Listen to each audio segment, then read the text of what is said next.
morning, ladies and gentlemen. Can you hear me all right? I hope. The why are we getting ourselves involved in yet another engine?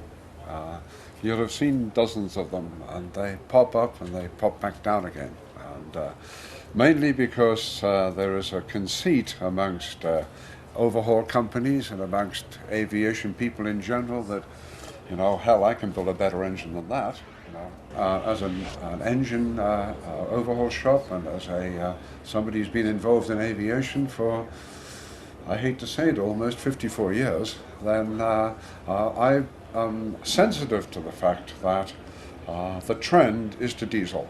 There is no doubt in my mind whatsoever that the future of light aviation is the diesel engine. Number three was that we, like all of us here, became aware that the LSA category of aircraft represents the future of this industry.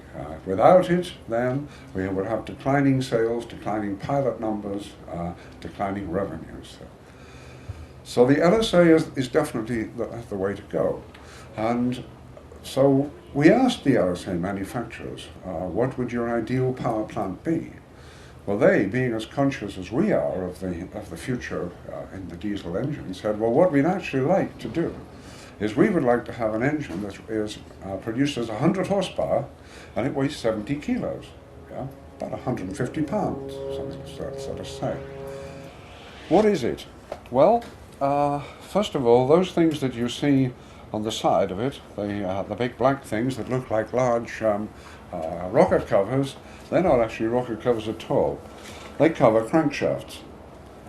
That engine has two crankshafts. Yeah. And in between the two crankshafts there are horizontally mounted cylinders, each of which has two pistons in it, one of which is connected to one crankshaft and the other to the other. The pistons move together, the combustion takes place, the pistons move apart. Why choose that particular configuration? Well, it's very simple. It's because in doing so, then you eliminate a number of things. One of the things is there are no cylinder heads. There are no valves. There are no valve guides. There are no rockers.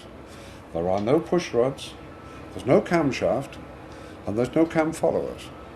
And if you ask any engineer with experience of light aircraft engines to list the things that give him trouble, the reasons why the engines come back and have problems, then the things that he'll list are those things that I've just listed that are not on this engine.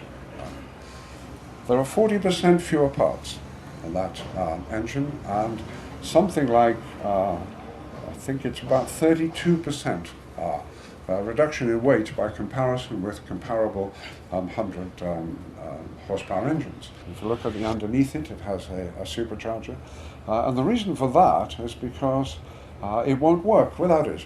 It has to be a forced induction engine. Because it's a two-stroke engine, then in some way you have to get the mixture in and you've got to get the exhaust out. Therefore it has to be a forced induction engine. So there it is.